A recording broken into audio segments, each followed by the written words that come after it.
নির্বাচন ফেব্রুয়ারিতে হতে হবে বললেন মির্জা ফখরুল। তেল মারা সংস্কৃতি সংস্কার নিষ্ফল করে দিতে পারে বললেন আমির খসরু। মিটফোর্টের ঘটনায় তদন্ত অনুসন্ধান কমিটি করবে বিএনপি। জানাবো দু একটি ইসলামী দল ষড়যন্ত্র করছে, অভিযোগ রিজভির।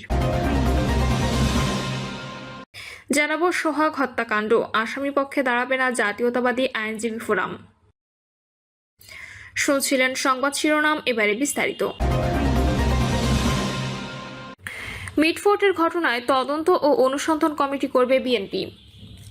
মিটফোর্ট এলাকায় সংঘটিত লালচাঁদ সোহাগ হত্যাকাণ্ডের অন্তর্নিহিত কারণ অনুসন্ধানের জন্য উপযুক্ত ব্যক্তিবর্গের সমন্বয়ে একটি তদন্ত ও তথ্যানুসন্ধানী কমিটি গঠনের সিদ্ধান্ত নিয়েছে বিএনপি। এই কমিটি প্রকৃত সত্য উদ্ঘাটন করবে এবং তার জনসমক্ষে প্রকাশ করবে।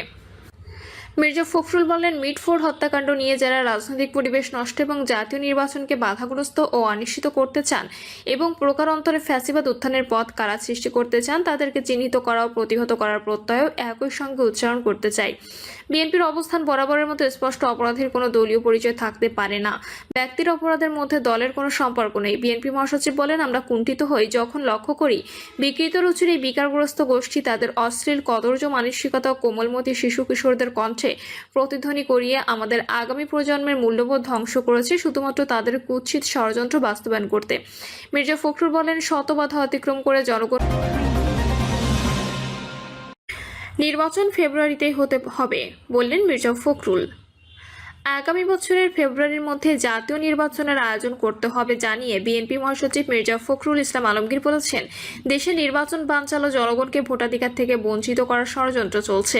নানা কৌশলে দেশকে অস্থির করার অপচেষ্টা করা হচ্ছে। মির্জা ফখরুল ইসলাম আলমগীর বলেন, লন্ডনে প্রধান উপদেষ্টার সঙ্গে বিএনপির ভারপ্রাপ্ত চেয়ারম্যান তারেক রহমান বৈঠক করে নির্বাচনের সময় ঠিক করেছেন। এর কোনো ব্যতিক্রম হবে না। লন্ডনে অনুষ্ঠিত বৈঠকের পর কিছু মানুষের মাথা খারাপ হয়ে গেছে মন্তব্য করে বিএনপি মহাসচিব বলেন, যারা তারেক রহমান ও বিএনপির বিরুদ্ধে কথা বলেছেন তারা গণতন্ত্র ও দেশের শত্রু।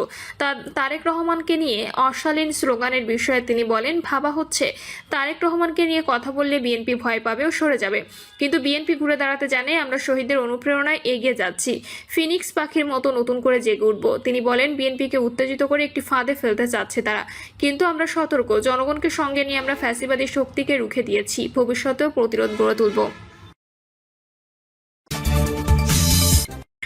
তেল মারা সংস্কৃতি সংস্কার নিষ্ফল করে দিতে পারে বললেন আমির খসরু। তেল মারা সংস্কৃতির পাশাপাশি রাজনৈতিক সংস্কৃতিতে পরিবর্তন না এলে যত সংস্কার করা হোক কোনো লাভ হবে না বলে মন্তব্য করেছেন বিএনপির স্থায়ী কমিটির সদস্য আমির খসরু মাহমুদ চৌধুরী। তিনি বলেছেন, এটা বন্ধ না হলে হাজারো সংস্কার করেও লাভ হবে না। সংশ্লিষ্টরা বলছেন, তেল মারা সংস্কৃতি বা তোষামত চাতুকারিতা সমাজ, প্রশাসন, রাজনীতি ও কর্মসংস্কৃতির বহুল তেল মারা সংস্কৃতি সংস্কার নিষ্ফল করে দিতে পারে বললেন আমির খসরু। তেল মারা সংস্কৃতির পাশাপাশি রাজনৈতিক সংস্কৃতিতে পরিবর্তন না এলে যত সংস্কার করা হোক কোনো লাভ হবে না বলে মন্তব্য করেছেন বিএনপির স্থায়ী কমিটির সদস্য আমির খসরু মাহমুদ চৌধুরী। তিনি বলেছেন, এটা বন্ধ না হলে হাজারো সংস্কার করেও লাভ হবে না। সংশ্লিষ্টরা বলছেন, তেল মারা সংস্কৃতি বা তোষামত চাতুকারিতা সমাজ, প্রশাসন, রাজনীতি ও কর্মসংস্কৃতির বহুল আলোচিত বাস্তবতা। এই সংস্কৃতি কেবল ব্যক্তির নয়, বরং একটি প্রতিষ্ঠিত ও প্রাতিষ্ঠানিক ব্যাধি হিসেবে অনেক ক্ষেত্রেই দেখা যায়। এটি এক ধরনের সামাজিক মানসিকতা, যেখানে যোগ্যতা নয় তোষামত বড় হয়ে ওঠে।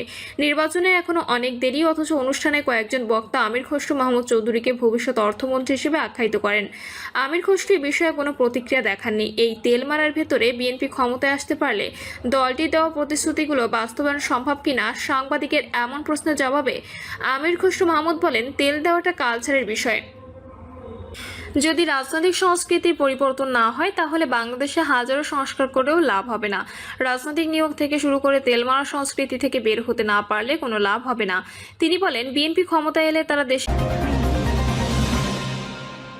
দু একটি ইসলামী দল ষড়যন্ত্র করছে, অভিযোগ রিজভির। বিএনপির সিনিয়র যুগ্ম মহাসচিব রুহুল কবির রিজভী অভিযোগ করে বলেছেন, বিএনপির প্রতি যে জনসমর্থন সেটি ক্ষুণ্ণ করতে দু একটি ইসলামী দল ষড়যন্ত্র করছে। রাজধানী জাতীয় প্রেস ক্লাবের সামনে ঢাকা মহানগর উত্তর দক্ষিণ ডক্টরস অ্যাসোসিয়েশন অব বাংলাদেশ উদ্যোগে বিএনপির ভারপ্রাপ্ত চেয়ারম্যান তারেক রহমানের বিরুদ্ধে একটি গুপ্ত সংগঠন কর্তৃক অপপ্রচার ও অবমাননাকর বক্তব্যের প্রতিবাদে এক প্রতিবাদ সমাবেশে তিনি এ অভিযোগ করেন। রুহুল কবির রিজভী বলেন, কুমিল্লার মুরাদনগরে হিন্দু নারী ধর্ষণ থেকে শুরু করে ঢাকা বিশ্ববিদ্যালয়ের ছাত্র সাম্য হত্যা ও মিটফোর্টের ঘটনায় এমন শক্তি জড়িত যারা তাবেদার শক্তির এ দেশীয় ধারক ও বাহক। বিএনপির প্রতি জনগণের সমর্থন ক্ষুণ্ণ করার জন্য এগুলো আন্তর্জাতিক ষড়যন্ত্র এবং তাতে যুক্ত হয়েছে দু একটি ইসলামিক দল। তিনি আরও বলেন, এর মধ্যে একটি ইসলামী দল আমরা জানি যে তারা যুগ যুগ ধরে আওয়ামীপন্থী ও পার্শ্ববর্তী দেশপন্থী। তারাই সবচেয়ে বেশি ষড়যন্ত্র করছে। কারা এসব করছেন তাদের পরিচয় আমরা জানি। এক উপদেষ্টা লোকজন জড়িত ছিল। এই বিএনপি নেতা বলেন, বিভিন্ন ইসলামী সংগঠন প্রোপাগান্ডা কন্টেন্ট তৈরি করে ফেসবুকে ছড়াচ্ছে। কুমিল্লার মুরাদনগরে এক হিন্দু নারী ধর্ষণের ঘটনায় উদ্দেশ্যপ্রণোদিতভাবে যুবদলকে দায়ী করা হয়েছে। যদিও ভুক্তভোগী স্বামী নিজেই বলেছেন এতে বিএনপির কেউ জড়িত ছিল না, বরং স্থানীয় এক উপদেষ্টা লোকজন জড়িত ছিল। পিআর নির্বাচনের উদ্দেশ্য এখন পরিষ্কার। রিজভী বলেন, লন্ডনে তারেক রহমানের সঙ্গে ডক্টর মোহাম্মদ ইউনূসের বৈঠক ও একটি যুক্ত বিবৃতি প্রকাশের পর থেকে বাংলাদেশে পিআর পদ্ধতিতে নির্বাচনের দাবি শুরু হয়েছে। এর উদ্দেশ্য এখন পরিষ্কার।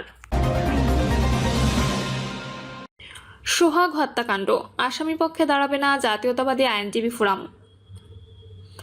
পুরান ঢাকার ভাঙাড়ি ব্যবসায়ী লালচাঁদ ওরফে মোহাম্মদ সোহাগ হত্যাকাণ্ডে আসামিদের পক্ষে মামলা পরিচালনা করবে না বলে নীতিগত সিদ্ধান্ত নিয়েছে ঢাকা বার ইউনিটের বাংলাদেশ জাতীয়তাবাদী আইনজীবী ফোরাম।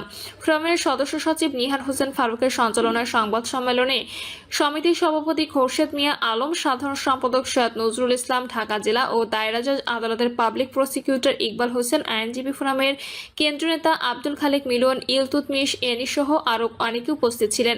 লিখিত বক্তব্যে খোরশেদ আলম বলেন, সোহাগ হত্যার এই ঘৃণ্য নৃশংসতার তীব্র নিন্দা জানাচ্ছি। অনতিবিলম্বে সব আসামিকে দ্রুত গ্রেপ্তার ও বিচার নিশ্চিত করতে হবে। পাশাপাশি জাতীয়তাবাদী আইনজীবী ফোরাম ঢাকা বার ইউনিটের কোনো সদস্য সোহাগ হত্যা মামলায় আসামি পক্ষে মামলা পরিচালনা করবে না বলে সিদ্ধান্ত নিয়েছে। পাশাপাশি কোনো আইনজীবী যেন আসামিদের পক্ষে না দাঁড়ায় সেই আহ্বানও জানাচ্ছি। তিনি বলেন, মিটফোর্ড হাসপাতালের সামনে সোহাগ হত্যায় সিসি ফুটেজে স্পষ্টভাবে সবকিছু দেখার পরও কোনো এক অজ্ঞাত কারণে সমস্ত দায়ভার বাংলাদেশের সবচেয়ে নিপীড়িত দল বিএনপির উপর চাপানো হচ্ছে।